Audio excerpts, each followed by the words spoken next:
Assalamualaikum warahmatullahi wabarakatuh. Kami dari kelompok 22 akan mempresentasikan hasil diskusi kami yang berjudul Aturan Hukum Undang-Undang ITE yang beranggotakan saya, Nala Anindya Suteja dengan NIM 060, dengan rekan saya Dian Devani dengan NIM 106, dan rekan saya Adinda Lailatul Fajriya dengan NIM 022.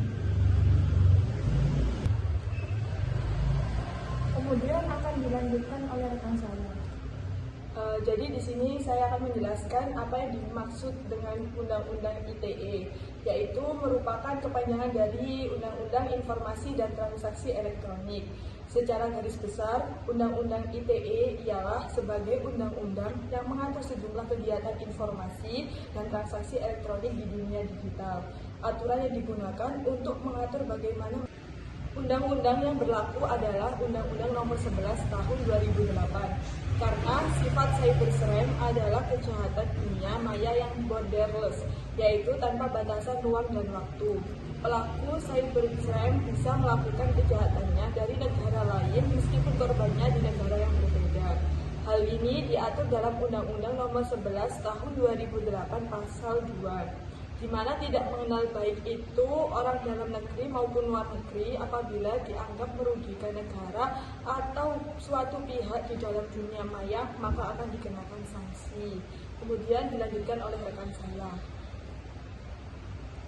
Kemudian, informasi dan transaksi elektronik dilaksanakan berdasarkan asas yang pertama, satu, kepastian hukum, yang kedua, manfaat, yang ketiga, kehati-hatian, yang keempat, etikat baik, dan yang terakhir, yang kelima, kebebasan memilih teknologi atau netral teknologi.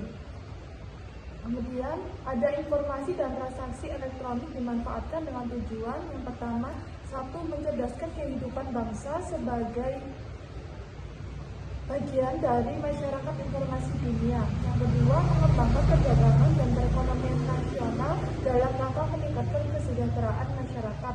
Yang ketiga, meningkatkan efektivitas dan efisiensi pelayanan publik. Yang keempat, membuka kesempatan seluas-luasnya kepada setiap orang untuk memajukan pemikiran dan kemampuan bidang penggunaan dan pemanfaatan teknologi informasi setimal mungkin dan bertanggung jawab. Yang terakhir, memberikan rasa aman, keadilan, dan kepastian hukum bagi pengguna dan penyelenggara teknologi informasi. Kemudian akan dilanjutkan dengan saya. Hal yang wajib dihindari: 1. Tertulis pada pasal 27 ayat 1, 2, 3, dan 4, di mana pada ayat 1 menuliskan melanggar kesusilaan, ayat 2 perjudian, ayat 3 penghinaan dan atau pencemaran nama baik, ayat 4 pemerasan dan atau pengancaman. Yang kedua terdapat pada pasal 28. Pasal 28 menekankan kepada hal yang dilakukan mengujar kebencian, baik secara agama, suku, ras, dan lain-lain, pencemaran nama baik, informasi yang tidak valid.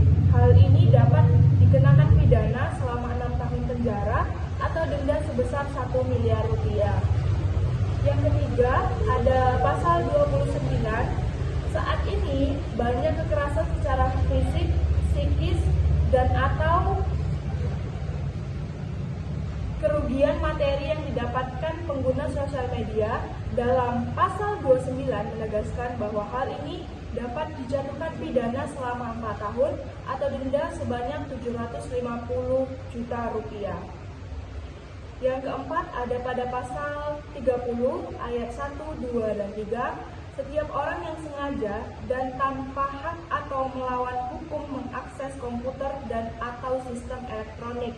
Ayat 1